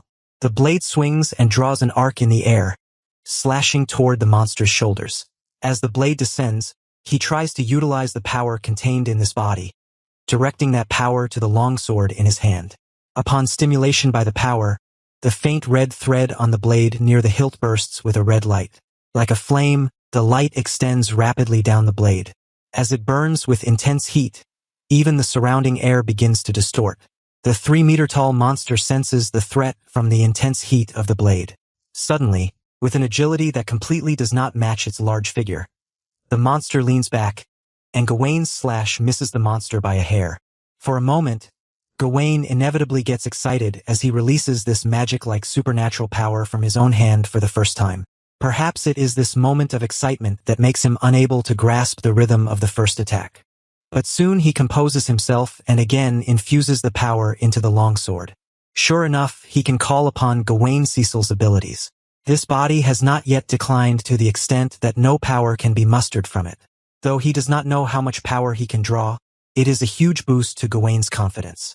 He begins to immerse himself in the battle and tries to translate the battle experience that does not belong to him into a power that he can use as quickly as possible. Meanwhile, Byron is engaged in a tough fight. The mid-level knight is one of the top fighters in the Cecil territory. His fighting career before he swore loyalty to the Cecil clan has allowed him to accumulate rare combat experience. However, he expended too much energy back when the monsters were attacking the castle. Moreover, after being drained by the monster's strange magic, the invisible injuries further reduce his combat power, such that he can only muster 40 to 50% of his original ability. Taking on the monster's repeated attacks, he has no choice but to hold up the longsword tightly, keeping himself from defeat, while saving as much energy as possible and finding the monster's openings. Rebecca gathers up her magic and sends out a skull-sized scorching fireball from the front of her staff. The fireball collides in the air with the shadow arrow from the spellcasting monster, causing a shocking explosion. She catches her breath and notices Byron in danger, and she immediately shouts to the soldiers beside her, "The three of you, go help Byron." One of the soldiers hesitates. "But lady," as Rebecca makes a new fireball, she shouts, "we're fine here for now, but if Byron falls, it'll be over. As lady, I order you, go." The three soldiers have no choice but to obey the order as they go into battle with Knight Byron against the terrifying monster. Gradually immersing himself into the battle, the memory and experience that does not belong to him is rapidly becoming his own, improving his ability to control his new body. This process gives him a great sense of accomplishment. When he slowly recovers from this immersion, he realizes that he is already beating the monster into a pulp. The aberration covered in flowing mud is not invulnerable. It can still get injured when cut, and it will die when it gets cut up too much. Though they are powerful and have a physical advantage with the right method, the human body can still destroy them. This is learned from experience 700 years ago. The monster's claws pass over his head. Gawain ducks, and with a counter, he sends the sword piercing into the opponent's thigh. The monster finally lets out a murky howl, and its body falls uncontrollably to the side. Taking this chance, Gawain shouts to Byron, "Try to attack their abdomen and lower limbs. Forget the chest. These things have no heart." Then he takes advantage of this moment when the monster has lost balance. He turns and shifts himself behind the monster, raises the longsword and pierces into the monster's back. Besides the abdomen, their other weakness is at the back, their lower back. Getting pointers from the Cecil ancestor, Byron's spirit rises. With the coordination of the three soldiers, he quickly restrains the monster's movements. Putting everything on the line, with the monster's claw pierced through his shoulder armor, he goes under the monster's crotch, turns around and sticks it in its vital part. The moment before Byron defeats the monster before Gawain drops heavily to the ground. After dealing with the enemy, Gawain immediately looks up at the monster in the distance whose shadow arrow collided with Rebecca's fireball. But just before he can rush toward the monster, it suddenly lets out a mournful howl before being sent into a spasm and falling to the ground. Amber appears behind the monster, with steel daggers in each hand that are tempered with poison. I'm great at poking up asses. Rebecca puts down her staff, her cheeks slightly reddish after the repeated casting. After catching her breath, she says seriously to correct Amber, Lord Ancestor said the lower back, not the ass. Amber spins the daggers in 2 quick circles before they disappear as she stores them somewhere. She steps over the monster's carcass and pouts as she walks over to them. TCH, you have no sense of humor.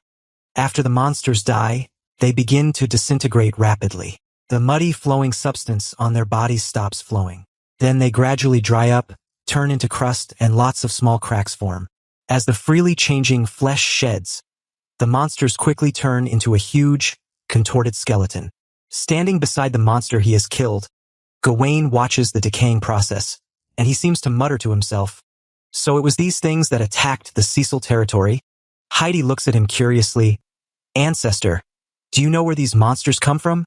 From the battle earlier, Gawain has shown great understanding of these monsters that he even gave pointers on how Byron should fight them. Thus, this is something that he cannot hide, and neither does he intend to hide this fact. We may still encounter them if we stay here. The passageways contain things that can suppress these monsters. They won't enter so easily, Gawain says as he walks forward. I'll let you in on more details as we go along. After walking some distance through the ancient underground passageway, Gawain breaks the silence. I did fight these things then. In fact, we mainly dealt with those things then. You should know about the history of the collapse of the Gondor Empire and the Second Settlement, right? Of course. Rebecca nods. This history can be said to be a compulsory syllabus that they have to study as children of nobility. More than 700 years ago, the Loren continent had only one human nation, and that was the Gondor Empire, located in the center of the continent. It was the most powerful empire on the continent at that time. Even the Silver Empire built by the elves in the southern part of the continent didn't dare to become its enemy. However, there was a disturbance in the Sea of Ether that surrounded this world that caused a catastrophe in the continent of Loren called the Dark Wave. And the disaster broke out right in the land of Gondor. Almost in the span of a single night, the capital of the Gondor Empire and 1/3 of the empire was swallowed up by the Dark Wave and disintegrated by the surging elemental power. It didn't happen overnight. Actually, this process lasted for almost a month. The palace mages of Gondor weren't doing nothing when faced with the Dark Wave. Gawain interrupts, gesturing for Rebecca to keep talking. But in the end, it still didn't really matter. Continue.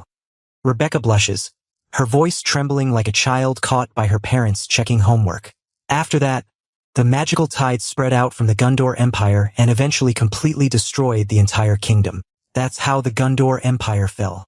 When the Sea of Ether gradually calmed, the Dark Wave lost power, and the survivors began to rebuild. The central continent turned to wasteland, no longer fit for human life. So, under a band of pioneers, they split into 4 directions, north, south, east, west, to leave the ruined empire. That exodus is called the Second Settlement. Lord Ancestor, you were one of the most famous pioneers of that time. Gawain smiles. Well, you're pretty good in history. He nudges her gently. You should know this too. Even after the Dark Wave ended, the ruins of Gondor stayed swarming with monsters that had emerged from the wave. Those monsters became one of the biggest threats humanity faced during the Second Settlement. Heidi's eyes widen. You mean? Yes, Gawain sighs. Those things were the things we fought then. They were born from the Dark Wave. They look human, but they're definitely not. When Gondor collapsed, countless monsters poured out of the ruins, spreading in all directions, hunting and killing the survivors. So the Second Settlement turned from a pioneering venture into a desperate escape. Even after we fled the ruins and founded a new country on the continent's borders, the monsters kept coming, launching frequent attacks on the civilized world's perimeters. In the 10 years after Enzu Kingdom was built, I dealt with them almost every day. Rebecca's eyes widen further, fascination evident. Ah, what about after the 10 years? Did the monsters stop appearing? Gawain chuckles, reaches out to ruffle her hair, and looks at the silly girl with a grin. Silly child, your ancestor had already died by then. Chapter 8, Freedom. Even though he's only spent less than a day with this great-great-great-great-great-granddaughter, Rebecca has already made quite an impression on Gawain. On several occasions, Gawain has wondered if the child has ever gotten injured in the head. But how could it be? Putting aside the fact that she has gone through elite education, which is compulsory for aristocratic children, her role as a spellcaster is pretty much enough to prove her intelligence. After all, to conjure a large fireball so easily is not something that just anyone can do. However, no one else is in the mood to think about how Rebecca does not think before she speaks. Even Heidi, who has always been very strict towards Rebecca, is preoccupied with worry. You mean, these were the monsters that appeared in the Cecil territory 700 years ago? Gawain sighs. Seeing as these monsters seem so unfamiliar to you, I presume you haven't encountered them over these hundreds of years. The years of war with the monsters after the pioneering era came to an end.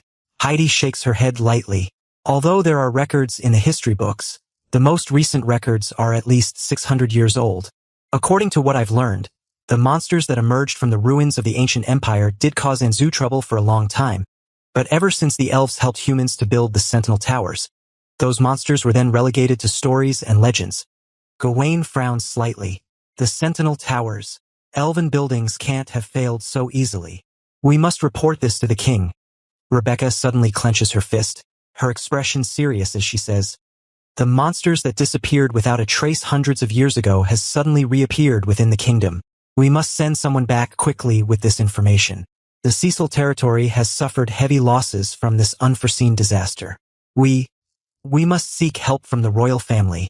Gawain thinks back to his glorious achievements of old. He smiles with confidence and says, don't worry, with Cecil clans standing within Enzo and the impact I made, the city of St. Soniel will spare no effort in helping you to rebuild the territory. Unexpectedly, Heidi and Rebecca do not seem reassured upon hearing that as odd expressions come over their faces. Gawain is puzzled. What's wrong? He wonders internally if the reputation of the legendary pioneer Gawain Cecil is no longer relevant after these 700 years. Heidi looks unusually grim. After biting her lips several times, she seems to have finally made up her mind. Ancestor. She begins. Actually, back in the tomb, I've been meaning to tell you something, but I just couldn't put it into words. Gawain has vaguely anticipated what she is going to say, but he still nods. Go ahead. I'm listening. The Cecil clan is no longer as glorious as before, Heidi reveals, though you're still considered to be the legendary Grand Duke who founded the country. But, she looks at Rebecca in a troubled manner. But now Rebecca, who inherited the title in the clan, is only a viscountess. This Cecil territory is also the last piece of territory of the Cecil clan. Gawain is dumbstruck. Ha! He exclaims. He remembers that he was already a duke back when he was dead, and it was a title that could be inherited continually down the generations. Their territory extended from the Cecil territory to the plains of the Holy Spirits. He wonders, what the heck have the descendants of the Cecil clan done? Did they kill the king or stage a rebellion? Heidi bows her head in embarrassment. Many things can happen in a span of 700 years within the clan and within the country. Today, Enzo is no longer in its first dynasty but the second. Cecil clan is no longer playing the major role of supporting the royal family. Instead, it has gained a bad reputation and was exiled by the royal family. Rebecca then adds to the explanation. 100 years ago, the last king of the first dynasty of Enzo, Dalian III, died from a sudden attack of a serious illness. He didn't leave an heir before he died. There were already oppositions within the royal house, and there was even a dispute about who should succeed Dalian III. After his death, the empress and the chancellors failed to control the situation in time, and in the end, it led to the fog month of turmoil. The royal family members with the right to succession fought for the throne in the fog month of year 635 of Enzo calendar. In the third week after the month of turmoil, the conflicts in the court escalated into a civil war. The members of the royal family and the great aristocrats that supported them engaged in a military standoff. The Cecil clan was also drawn into the fight. Rebecca then reveals the true cause of their ruin. The cause of the ruin was Marquis Grumman. The Grand Duke of the Cecil clan was already in his old age, although still very healthy. He had a strained relationship with his eldest son Grumman Cecil. Marquis Grumman probably sensed that his succession to the title might be threatened. so he secretly planned and participated in the civil war. As he had not inherited the authority in the clan, he didn't have the power to rally supporters. Thus, Marquis Grumman cast his eyes upon the legendary ancestor. Gawain cups his head, a memory surfacing. I remember now. He was the one who took my shield, right? Heidi nods, picking up the narrative after Rebecca. Marquis Grumman first put the Cecil Grand Duke under house arrest. Then he took your sacred object from the ancestral tomb. Subsequently, representing himself as the successor to the Cecil clan, he announced his support for Prince Tosh. Then, in March of the same year, Prince Tosh was assassinated. After that, Marquis Grumman quickly announced his support for Prince Vidic. In April that year, Prince Frederick lost the battle and killed himself. Gawain is quiet. But that is not all. Heidi continues. After that, Marquis Grumman found an uncle of Dalian III. He used his exceptional eloquence to help form the alliance, but on the second month after that, the Grand Duke of the North, Bjorn Wilder, who hadn't intervened in the internal conflict, suddenly pushed a youngster into the limelight, and announced that the boy was the illegitimate son of the king 2 generations before. Then, the Grand Duke of the North used that as his chip to participate in the Civil War and ended the Civil War in the fog month of year 635 of Enzu calendar.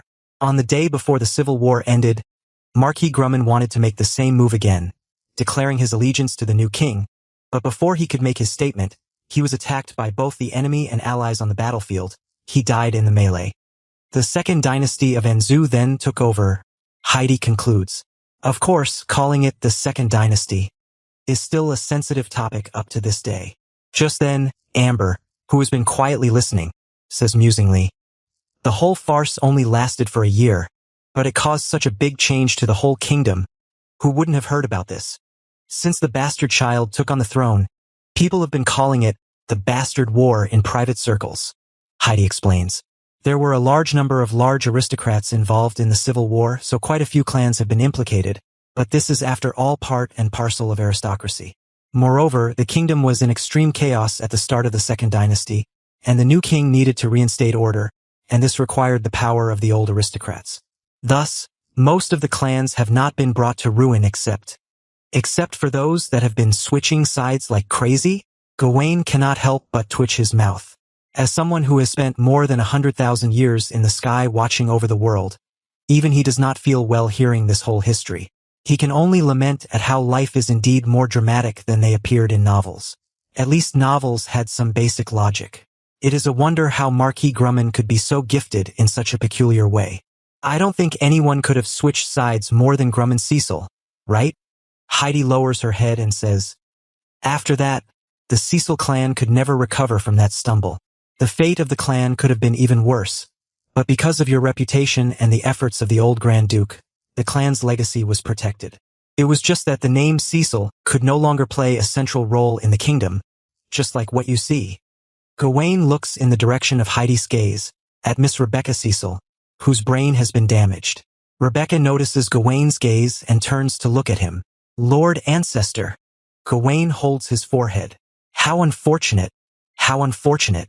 Though he is not really the Cecil clan's ancestor, Marquis Grumman's glorious achievement and the bizarre deeds have reached an extent that it would bring a shock to those who hear of it and tears to those who witness it. He is rueful just hearing about it. And that wastrel still lost my shield. Heidi and Rebecca remain silent. Their Lord Ancestor is once again scolding their grandfather. As juniors, it is indeed better that they just keep their mouths shut. Fortunately, Gawain is not really the one involved in the incident, so he quickly adjusts his mentality, which impresses Heidi as astonishingly magnanimous. He shakes his head slightly and says, forget it. Pursuing these matters of the past is not going to help our present situation. In any case, these monsters that have reappeared are a huge threat to humanity. The king in the city of St. Soniel may pay no attention to the declining Cecil clan, but he can't ignore those monsters. Thus, he must give us the attention as we were the ones who escaped this disaster. Heidi nods vigorously. You're right. After that, Gawain loses interest in chatting. The dim and cramped underground passageway has eroded their desire to talk. They can only continue down the road and pick up their speed. Fortunately, the straight underground passageway cuts across the entire Cecil territory. The nearest exit is not too far away from the castle. After a quick, long walk, Gawain determines, from his memory, that they have arrived at a suitable exit. With the earth elemental's blessing, the ancient stairs in the passageway show no signs of collapse at all. It is quite fortunate that the exit is not completely covered by dirt and rocks. After removing some roots, vines, and soil that are blocking the exit, the fresh breeze caresses their faces. Freedom. Knight Byron leads the soldiers to leap out of the hole first. After they send a signal that it is safe, the others follow. Rebecca takes a deep breath immediately after climbing up to the surface, and she exclaims cheerfully, "We're out!" Gawain follows after Rebecca and goes to the ground. His excitement is no less than Rebecca's. In fact, he is even more excited than her. A vast world. His first reaction is to look up at the sky. Unfortunately, it is night time, but he is also thankful that it allows him to see the night sky of this other world. There is already a faint light in the horizon. The approaching dawn makes the starlight in the sky dimmer. The sparse stars seem to be covered with a layer of fog. They are hazy and far away. They are stars he does not know about. The white light in the horizon is getting brighter. Night is ending and dawn is approaching. The escapees from the underground tunnel are all absorbed in the joy of their new lease on life. And Gawain is filled with even greater excitement as he faces the direction of the rising sun. He opens his arms as though he is going to embrace the sun of this new world. Then he sees a never-before-seen, huge, misty, glowing curved surface that gradually rises up the horizon, lighting up this world with its brilliance. That is not the sun. Chapter 9. Incinerated. Gawain gazes into the horizon for a long time. The conflict between his knowledge and what is in front of him is so great that, for the first few minutes, he cannot fathom what he is looking at. Regardless of it, it is a far cry from the sun he has known. The broad and magnificent arc continues to rise. Its initial ascent is faster than the sun's, and Gawain thus can observe a small fraction of the cambered surface. It is indeed emanating light, with edges of blurry and hazy color, as though they are made of clouds and mist. He supposes that the light and heat of this world is provided by this object, but it is not as dazzling as the sun such that he cannot view it directly. In fact, the opposite is so. Not only can Gawain stare right at the curved surface, he can also make out some fine lines on the arc itself. After gauging the arc of the thing, Gawain realizes that he is staring at something that is tens, if not hundreds, of times bigger than the sun. Of course, its actual diameter has to be smaller than that of a normal star. It is just so close to the planet. If it continues to rise at this distance, it could very well shroud 1/5 of the entire sky.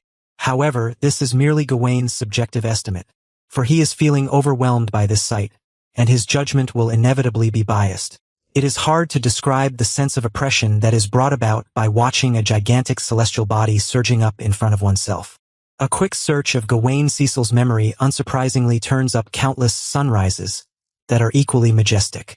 The phenomenon in the sky is not something out of the ordinary, but the most normal occurrence in this world. But what is the explanation for this? Gawain soon begins to analyze the scene according to the knowledge he has. Perhaps the physics of this world differs from his home planets, causing the low efficiency of light and heat from this star.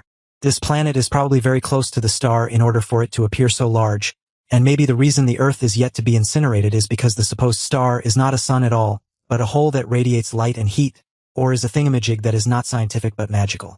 What seems to be more likely, however, would be that the planet he stands on is not orbiting around the sun, but a gas giant. That would mean that it is not a planet at all but a satellite of the latter, and the thing that rises in the sky is the parent planet of this satellite. It is at this moment that Gawain's feelings of otherworldliness feel more intense than ever. Ancestor? Lord Ancestor. Heidi's voice rings out beside him, surprising Gawain from his deep thoughts. Gawain comes to his senses instantly, looking at his nth great-granddaughter by his side. The beautiful aristocratic woman, having escaped the dark tunnel and the underground crisis, recovers a little of her former countenance. Bowing slightly to Gawain, she says, "Ancestor, you were daydreaming earlier, but we need to get out of here." Gawain falters and brushes the incident aside. It is then he realizes that the entrance of the tunnel has led them to an open hillside with no defenses. To stand there dazedly with no awareness of their surroundings does not seem like a wise thing to do, and he thus nods. "Let's head to the high ground to survey the place and ascertain our surroundings. The knowledge of the terrain I have is 700 years old, and might not be relevant now."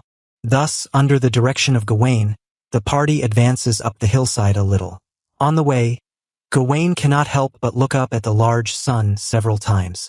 "Lord Ancestor, you've been staring at the sun?" Behind him walks Rebecca, and she asks concernedly, "Is there a problem?" Beside her, Amber quips casually, "Your ancestor hasn't seen the light of day for 700 years. It's obviously natural that he'd want to look at the sun a few more times than normal." Gawain ignores Amber. Glancing at his N+1 great-granddaughter, he shakes his head slightly. Internally, he confirms that sun is what the natives of this world call that thing in the sky too. Or rather, no matter what language it is spoken in, the word refers to the sun and nothing else in the minds of the people here. Gawain searches through the memory of the original owner of the body again. After several attempts with some keywords and receiving vague information, he finally lifts his head with some understanding, gazing across the part of the sky that is still slightly dimmed. In the still unlit part of the sky that still shows its many stars, he spots a star that is about the size of a grain that is brighter than the others. The people of this world label that special star as AO, and attribute many religious and symbolic meanings. Both his previous conjectures are probably debunked, leaving his reasonable third one. AO is then the star of this solar system. It is unbelievably far away that the light it shines on Gawain is practically as cold as any other stars. And in the cool morning breeze, Gawain arrives at the summit of the hill. In the distance is a mysteriously scarred land that has been blazed to the ground by the flames of war. Just like skin after an acid splash, the land looks decayed and rotting. The vast expanse of rock and soil are charred black, with large cracks shot crookedly all over the earth. The vegetation on the ground has long been putrefied, the remaining trunks twisted as though they had been demonized into the claws of the devil. Further on, they can see collapsed walls, razed homes, and the Cecil clan's castle cloaked in smoke. Giant-like aberrations roam the devastated soil. The fields and crops have long since been buried indistinguishably in the waves of monsters that ravaged their land. The clan's territory? Rebecca kneels on the hill, gritting her teeth with a death-like force.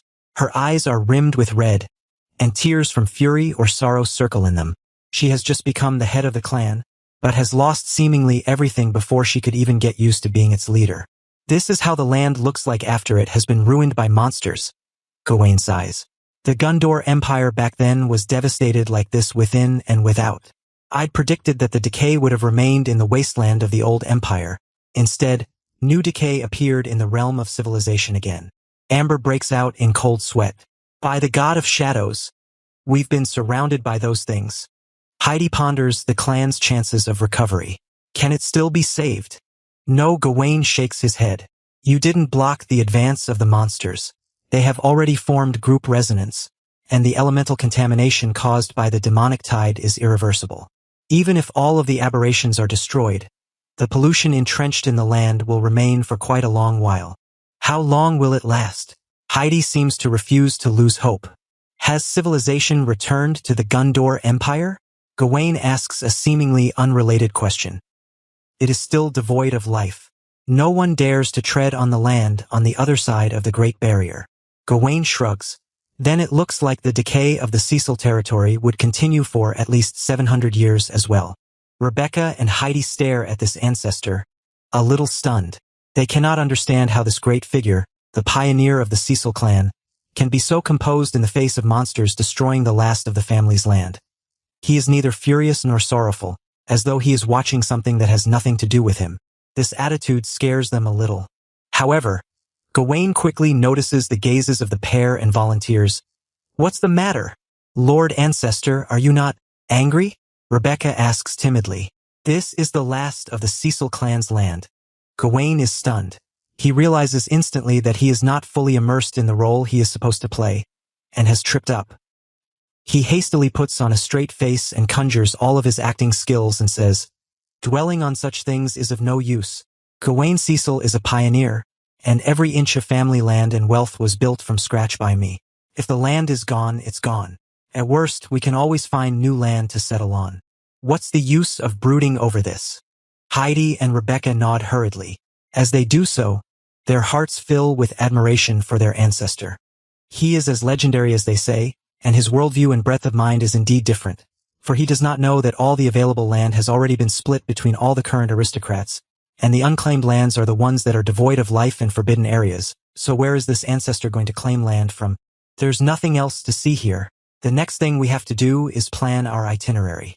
The first thing to do now is to find a town and convene with the people who broke out.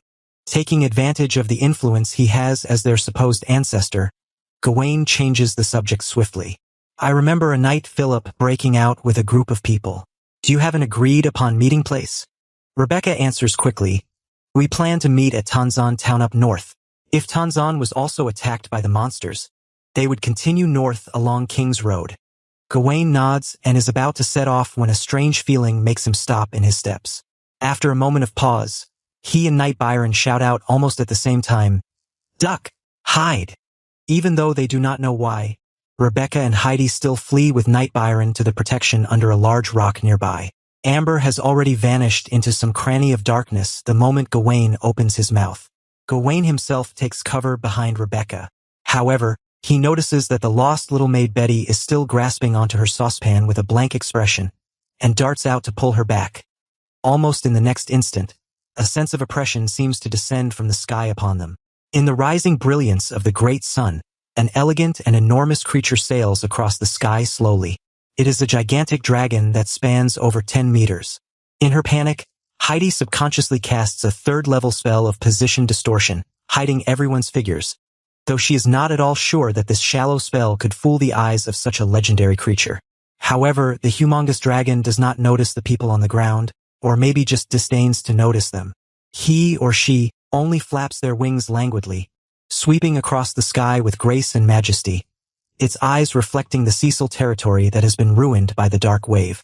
Then, with a mouth full of salted soda, it spits fire onto the land. Chapter 10. Back to the problem at hand. Dragons. Such creatures have not been sighted in the mortal world in ages. In fact, to the intelligent beings that inhabit the continent of Lorraine, dragons are considered to be a beast that exists between the planes of legend and reality. Granted, they are certain that this powerful creature exists, yet no one has actually seen a real one in their lifetime. The only exception is the secretive and longevous elves who live in the south. Their long lives make them great historical witnesses, and in the lengthy history of the Elven Empire, their chronicles have actually detailed 1 or 2 encounters with dragons. The elegant but powerful creature, with its deep blue scales and humongous wings, flies across the sky as it breathes lethal fire below. The flames are so hot that they burn white, imbued with magic of the ancients. They are not simply flames. Where the column of fire sweeps, the earth billows with huge flames, burning and spreading even without needing any fuel. With a few hot puffs from the dragon, the entire land is completely engulfed in an inferno. After completing its deed, the Brobdingnagian dragon circles around the area for a while, as though inspecting its work, before beating its wings and flying upwards, disappearing into the slowly brightening clouds. Gawain hears a few deep exhales nearby, including those of Heidi. It is only now that everyone dares to breathe freely. If that dragon had hung around any longer, he does not know who is going to pass out and die first. D-dragons! D-dragons? Rebecca grips her staff as she mutters incessantly, "Ancestor, I saw a dragon." Gawain clears his throat. Ahem, ahem. Tell me about it. I observed it right here. It is only then that Rebecca comes to her senses. She looks at Gawain awkwardly, before casting an uncertain glance towards the Cecil's land. After being ravaged by the tide of monsters, it has been thoroughly incinerated by a dragon. This land is practically useless now, and those monsters, though they are clumsy as they go after the ill-equipped soldiers, they are only shapeshifters of the lowest levels. Under the dragon's incinerating breath, they practically vaporize into ashes, and even if some of them survive, their disintegration begins sooner or later from the dramatic change in their surroundings. I thought dragons were a thing of legends. Knight Byron, who has been taciturn, cannot help but remark. The 3 soldiers by his side are still struggling to get to their feet, but the usually strict knight does not even chastise them, but only frowns. My lord, have you met a dragon before? No, Gawain shakes his head. Dragons are a really mysterious breed. Even when half of Lorraine had been turned upside down 700 years ago, they never interfered in worldly matters. Though he says this, Gawain is not that surprised by the sight of those huge creatures, for he has seen dragons before, albeit from a different perspective. that when he had hung in the sky where he had seen these creatures appearing on the continent more than once. However, dragons are indeed mysterious, and even when Gawain had floated in the sky for an eternity, his dragon sightings are limited. Coupled with the messy trivialities of the images he has seen, he is not able to piece together many characteristics of the dragons. At this moment, the shadow beside Gawain suddenly shivers twice. He turns around to look, and sure enough, Amber is standing behind him, her elven face still expressing shock. "I've seen a dragon," Amber shouts noisily. "My mom wouldn't believe that I've seen a dragon, and one that's so big at that." All right, we all saw it." Gawain glares at this cowardly yet clamorous thief. "Where did you go earlier?" "Inside the crack of a nearby rock," Amber says as she puffs her chest out proudly. "My escape skills are superb." Gawain holds his forehead and sighs. "You're indeed a master when it comes to shadow manipulation, but your combat skills are worse than a goose's, and nothing to brag about." He then shakes his head. "It wouldn't be advantageous to stay here. Let's hurry up and leave." He starts down the hill. Even though the dragon has already left, heavens knows what other strange things will materialize, making leaving this place as soon as possible the topmost priority. However, Heidi's gaze is complicated as she looks at the family's estate. "Ancestor, that dragon burnt our land. What it had raised was the ruins of our land. Strictly speaking, he had only set fire to the monsters." Gawain glances at Heidi. Earlier, when the gigantic dragon had spewed its flames, he had carefully observed that it had done so where the monsters were the densest. Even though some of the fire was misdirected, it was obvious where they were intended to be. The Cecil estate had been no more before the dragon appeared. "But you want to seek justice from the dragon?" Gawain shrugs. "Be practical. If you want to do something, you should get back to civilization and report the news of the monsters and dragon." Unable to retort, Heidi can only nod. "Understood."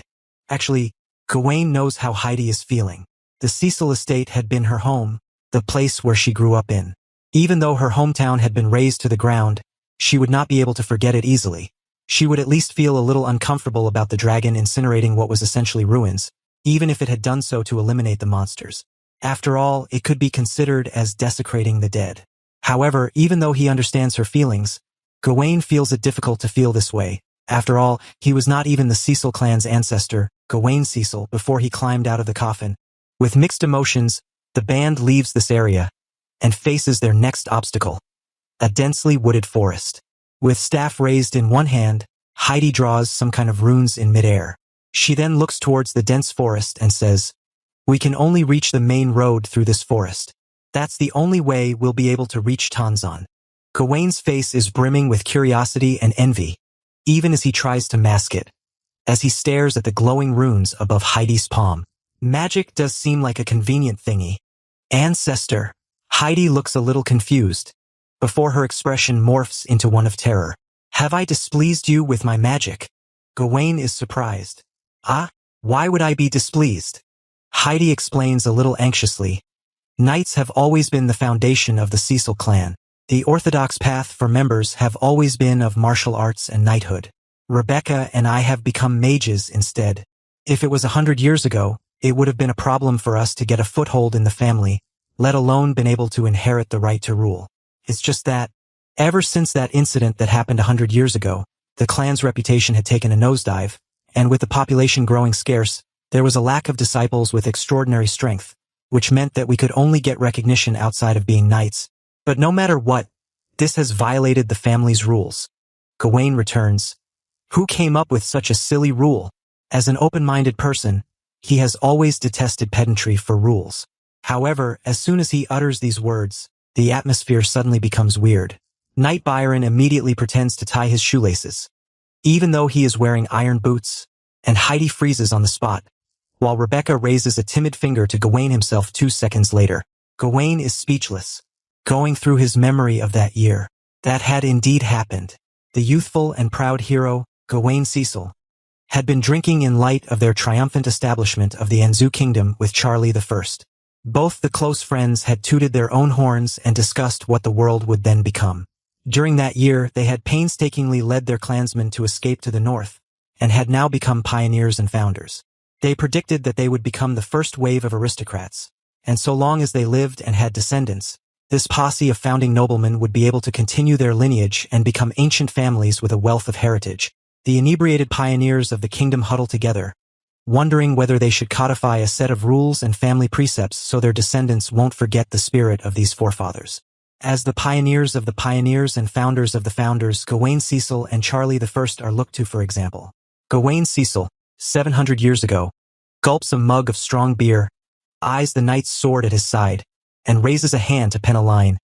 Knights are more freaking awesome than mages. Charlie I reads it, smiles, and adds his own line. Gawain speaks the truth. The first remark becomes the guiding principle of the Cecil clan. The second, however, meets fierce opposition from Charlie's retinue and advisors and is nullified. The sober king, keeping the bigger picture in mind, refuses to turn the drunken proclamation into kingdom policy. Yet Gawain, with all seriousness, implements the knight versus mage rule as a clan law.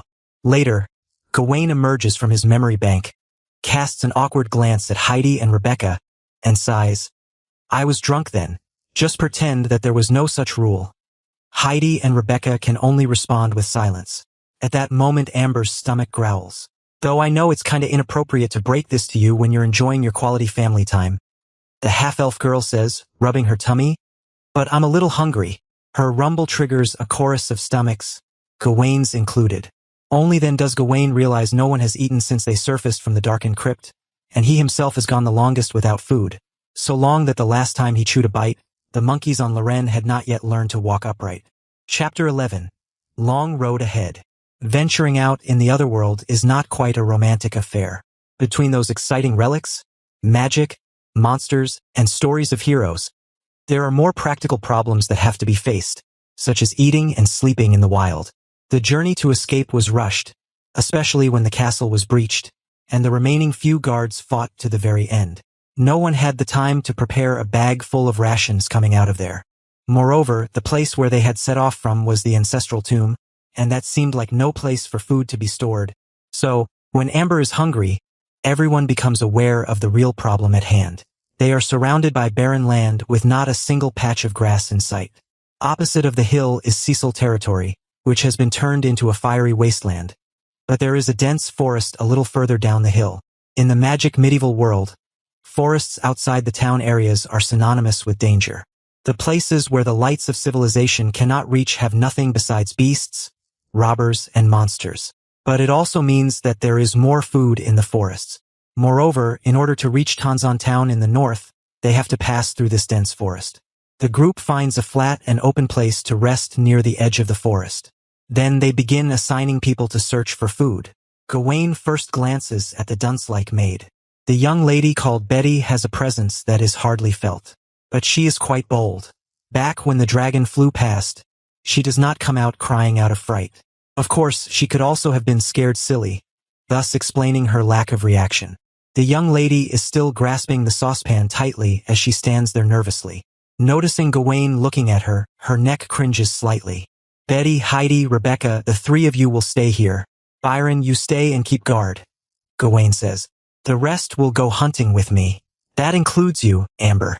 Betty has no combat ability. Although Heidi and Rebecca are mages, they are not suitable for hunting beasts in the woods.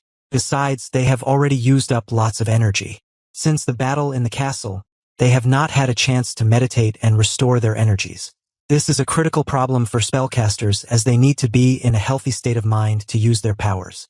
Thus, it is better for them to stay put and restore their mana as soon as possible so that they can continue to battle in the journey ahead. The three loyal family warriors, of course, have no complaints about such an arrangement, but Amber's eyes widen. Why must I go too? I'm also exhausted. Gawain glares at her. Touch your ears. You're at least a half-elf. Do you have the cheek to say that your ancestors lived in the trees if you don't come with me into the forest to hunt? Amber flattens her mouth and complains. You're discriminating against my race. Who told you that elves must all hunt in the forest? I learned stealth, not rangering. You dug my grave. Oh well. Gawain leads the three soldiers and the half-elf, who claims to be inexperienced, to go hunting in the forest, leaving behind the loyal knight Byron and the three ladies to stay in their temporary camp. After casting some alarm runes with what little magic she has left, Heidi sits down wearily on the stone. Rebecca has led Betty around the area within Night Byron's guarding capabilities and comes back with a small bundle of dried branches gathered nearby. After stacking the branches on the ground, Rebecca steps back, raises her staff, and recites the most basic fire incantation. Then an unstable bursting fireball forms in the air. Heidi stops her before the fireball explodes. "I'll do it." After setting up the bonfire with a more appropriate magic flame, the coldness accumulated from walking in the underground tunnel and being exposed to the early morning breeze is finally forced out of their bodies. Heidi heaves a breath of relief and looks at Rebecca languishing. "When are you going to learn a magical skill that is not fireball?" Rebecca looks down shamefully. "Sorry, Aunt. Stop looking so worthless. Even if you apologize, don't lower your head like this." Heidi rubs her forehead in greater frustration. "You're someone with a title of nobility, okay? Your performance today, to be honest, Ancestor is probably very disappointed in you, though he didn't show it." Rebecca suddenly becomes nervous. "So what should I do?" Heidi is stumped for words. She sighs and says, "Sigh, what can you do? From the looks of the clan's current state, I'm afraid that not a single one of us descendants would be able to please Ancestor's expectation. The state of us today is far from the glorious state of the clan back in those days." Rebecca purses her lips tightly. As a child who obediently followed the path of typical children of nobility, the recent series of events is more than what she is ready for. She has no teachers that taught her how to deal with these things, whether it be the dark wave or the attack of the monsters, or how her ancestor came climbing out of his coffin. The young Viscountess is left bewildered in the face of all these events. After some silence, Rebecca finally plucks up her courage and says, "Aunt, do you think Ancestor, is he really resurrected?" Heidi looks into Rebecca's eyes. She can easily guess what her niece is thinking. "Are you suspecting that Ancestor, or his resurrection?" "Actually, I know I shouldn't be suspecting this, but this is really quite hard to believe. I feel the same way, but we saw what happened." Heidi shakes her head. "Remember the first lesson that every mage apprentice has to go through? It isn't theoretical knowledge or formulas for magic, but a maxim. The truth may run counter to common sense, but the truth will always be the truth. This is also valid in areas outside magic." Seeing as Rebecca is starting to ponder over it, Heidi adds in a low voice, "No matter what caused Ancestor to wake up from his long slumber, the resurrection of Cecil Clan's ancestor remains a fact." Betty glances at the two mistresses and realizes that she does not understand what they are talking about, so she lowers her head and continues to hold her precious saucepan idly. Soon, Gawain, who has gone hunting, returns with Amber and the three soldiers. They do not have a bountiful catch, but it is still quite acceptable. They bring back 3 rabbits, 2 which they cannot name, a large bird with gorgeous feathers, and they also pick up a bunch of wild fruits on the way. It should not be a problem to satisfy their hunger. Watching as Amber skillfully handles the bodies of the catch, Gawain curls his lips. "You were saying that you couldn't hunt? Your skills are on par with the gray elves of the Moss Woods." Moss Woods is a vast forest located on the border between Enzu Kingdom and the tribal country of Augury to the west of it. The gray elves, an elf subspecies, that live in the Moss Woods are considered to be the best hunters in the world. To speak of their abilities to hunt prey in forests, they are even better than forest elves. When Gawain realizes that he urgently needs to brush up on his general knowledge of this world, he takes some time while he is free to search the memory. He has only just learned the information about this and quickly puts it to use. While sorting out the guts of the beautiful big bird, Amber replies without looking up, "Truly a hero of 700 years ago. That information about gray elves should be at least a few hundreds of years old, right? Do you know that gray elves are now trading medicinal ingredients and are no longer hunting?" Amber continues working with her hands, skillfully skewering the food on a long wooden stick, sets it by the bonfire, and she then glances at Gawain and says, "I'm telling you I'm really no good at hunting. Though I am a half-elf, ever since my earliest memory, I have been living in human society. It was an old bandit who brought me up. Then your skills. Although I don't hunt, I steal chickens." Amber laughs like a child who can still joke with the person whose grave she just dug. "That's where I learned it from." Heidi frowns mildly. "How uncouth," she states. Amber waggles her finger at her. Yes, I'm uncouth. But I'm a thief. I can only grab a few copper coins from the pockets of those that pass me by." How can I compare to you nobles who live in castles and can overtly take from the pockets of the residents? Before Amber's voice falls, Knight Byron's longsword makes a swing and is held at her neck. The half-elf instantly breaks out in cold sweat. Gawain waves his hand, motioning for Byron to put the sword away. Then he looks at Amber curiously. That's strange. Forget other things, but why haven't you been beaten to death with that mouth of yours? Before the half-elf girl can utter a sound, Gawain wags his head smugly. You're a pro at escaping, right? He asks. Gawain lets out a breath of relief, grabs a fruit from the side, and brings it to his mouth. Okay, let's set aside all our class differences and conflicts. We're all in the same boat now. He continues. Let's all regain our strength. Mages, make use of this time to meditate to restore your mana. We must set off before noon.